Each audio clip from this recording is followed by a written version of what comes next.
It's your boy Crypto Blood. What's going on, people? Welcome to another episode of My Two Satoshis.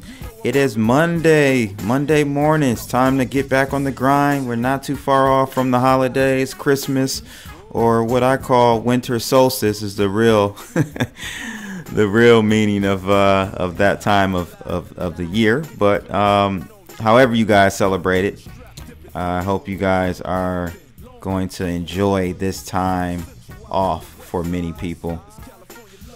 Again, welcome. Thank you for tuning in.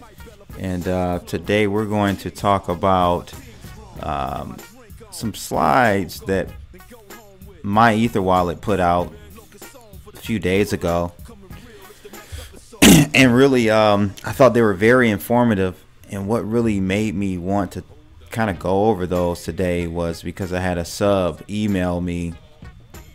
She was really concerned about, was she using the right website for MyEtherWallet, and she had some other concerns. So when I saw this, I'm like, hey, this will be a great opportunity to kind of just go over some of these criticals. I think it's like nine points that I want to go over that MyEtherWallet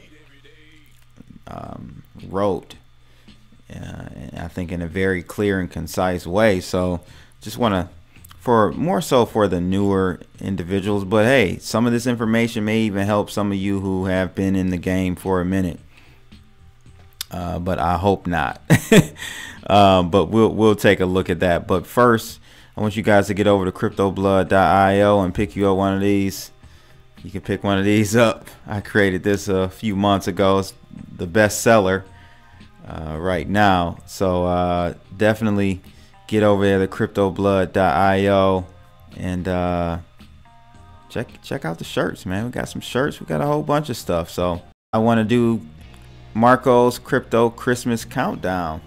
So we're on day 11. I can't believe we're almost through the middle of the month. Isn't that crazy? So for the 11th, Marco has picked Food Coin. We're familiar with that token in the Webbot chat room, right? So Food Coin is the pick for the 11th of December, and the token symbol for food is food. I think it's actually FDC, if I'm not mistaken. I don't know if that's correct. Price is currently 4.5 cents. His cost was just shy of 1 cent. And he's up almost 400%. And this is not, these are not realized gains, because ICO is starting or has started, or starts tomorrow. Actually, I'm sorry, starts tomorrow. So this is some, I think, pre-ICO deal that Marco was able to get here. And a little bit about Food Coin. Food Coin ecosystem is architecturally designed to create a global marketplace of food and agricultural products on the active platform of 1000ecofarms.com using the Ethereum blockchain. This site is the first self-consistent and independent project related to food market, with others following. Food is being implemented, the Food Coin token that is being implemented as a universal trading platform for businesses related to food. The token deals will take place through the use of smart contracts, while the transactions will accept food tokens as payment. And again, the first stage of the token generation event starts December 12th, which is tomorrow. So yeah, that's Marco's pick for December 11th. Hope you guys like that one. And yeah, these countdowns are getting better and better, aren't they? So what we're gonna do today, like I said, we're gonna kind of go through.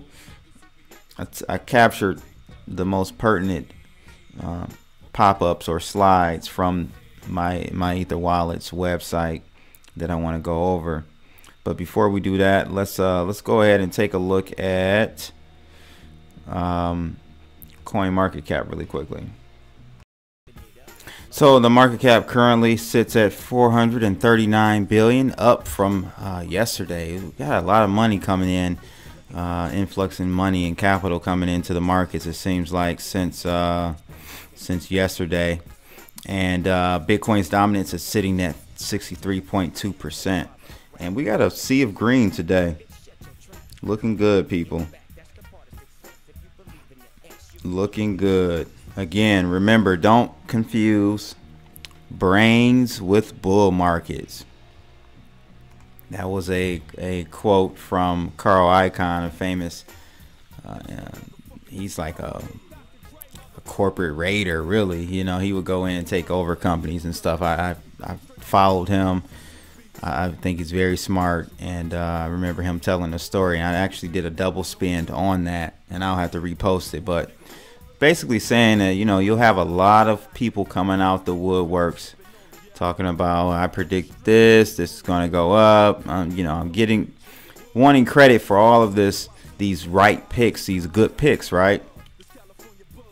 And what he was saying is that none of that was of his credit. It was all just due to a super bull market that, you know, at that time he was in. As a young trader, as a young broker, and pretty much you can close your eyes and do the D Brown or the dab. This is the D Brown. They call it the dab now. You can do the D Brown and throw a dart at the wall and pick a token or a crypto that'll go up. You know what I mean? So just remember that, people. The real talent will come out when alpha comes down, or beta, and the difference between alpha and beta starts to shrink, and now you have to be a real analyst, know your technical stuff, know your fundamentals, to pick the right tokens and cryptocurrencies. So we're probably a couple years out from that, but you're gonna have a lot of people thinking they're really smart and know it all.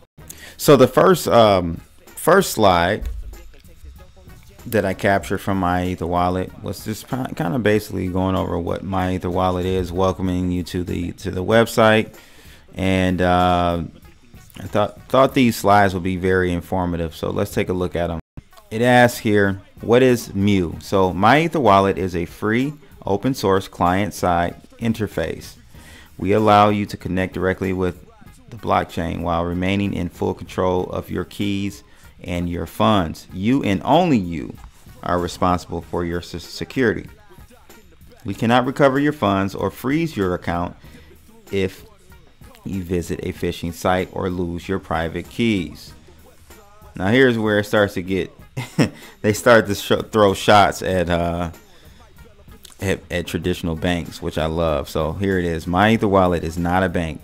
When you open an account with a bank or exchange, they create an account for you in their system, in their fraudulent system. The bank keeps track of your personal information, account passwords, balances, transactions, and ultimately your money. The bank charges fees to manage your account and provide services like refunding transactions when your card gets stolen. The bank allows you to write a check or charge your debit card to send money. Go online to check your balance, reset your password, yada yada yada. You have an account with the bank or exchange. They decide how much money you can send, where you can send it, and how long to hold on a suspicious deposit, all for free. That's so true. Like, we're trying to get that, and that's what this whole revolution in money is teaching us, is to take hold and control of our money, right? So with more, what's the saying? To whom much is given, much is required, right? So much is required of us now if we're going to take control over our money and not rely on these banks. So the next slide I captured talks about the MyEtherWallet interface. So it says when you create an account on MyEtherWallet, you are generating a cryptographic set of numbers, your private key, and your public key, which is your address. The handling of your keys happens entirely on your computer inside your browser. We never transmit, receive, or store your private key, password, or other account information. We do not charge a transaction fee. You are simply using our interface to interact directly with the blockchain. If you send your public key to someone, they can send you ETH or tokens. If you send your private key to someone, they now have full control over your account. They put a thumbs down for that. Absolutely. And so it goes on to kind of explain a little bit at a high level what is a blockchain. So a blockchain is like a huge global decentralized spreadsheet. It keeps track of who sent how many coins to whom and what the balance of every account is. It is stored and maintained by thousands of people, miners, across the globe who have special computers. The blocks in the blockchain are made up of all of the individual transactions sent from MyEtherWallet, MetaMask, Exodus, Mist, Gift, Parity, etc. When you see your balance on MyEtherWallet.com or view your transactions on Etherscan.io, you are seeing data on the blockchain, not in our personal systems. Again, they are not banks.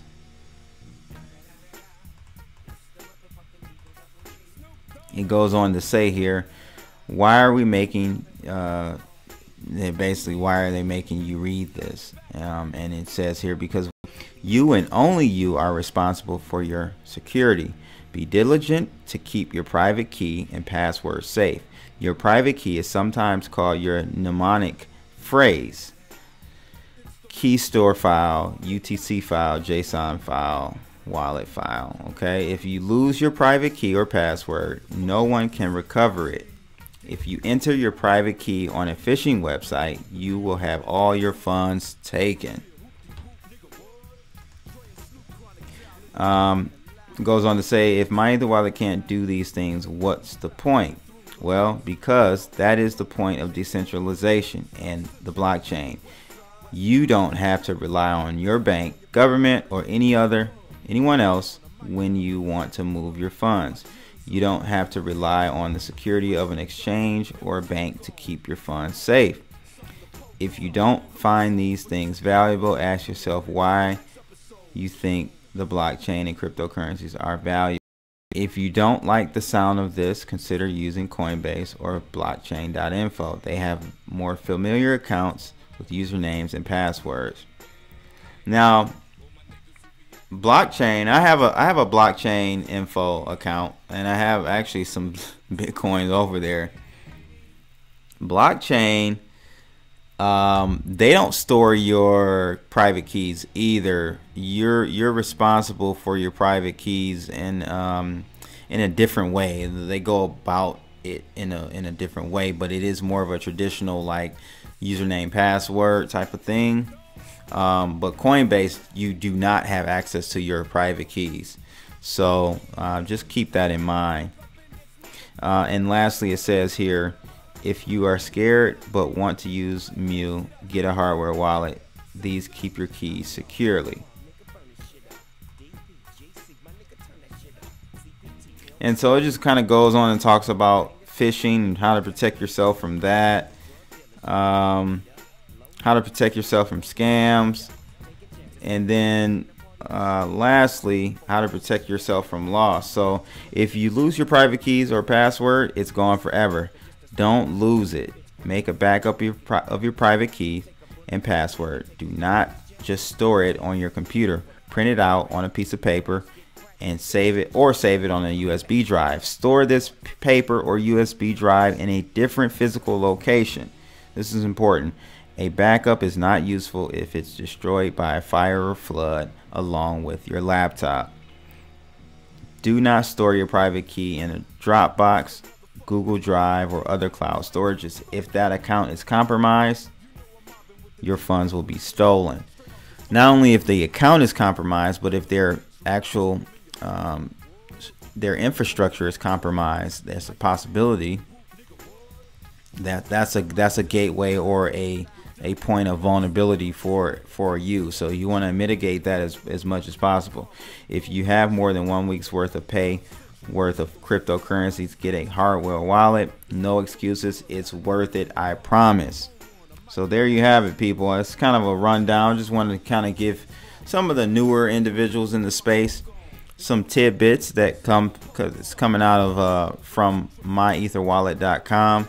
Very good site. I use it, and I encourage you guys, if you want to store your ETH or tokens that reside on the Ethereum network, you can store them there and securely, and keep, as long as you're doing your part in storing and securing your private keys. So make sure you visit myetherwallet.com. I will leave a link to that if you guys aren't familiar with that, but that's a way for you to, again, keep your ERC20 tokens, and in the future your ERC24 tokens in your wallet, right? And away from Coinbases and Gemini and all these other exchanges and such. So hope that was helpful for some, and a refresher for others, right? Make sure you guys like and subscribe, and I will check you guys later. It's your boy Crypto Blood. I'm out. Holla.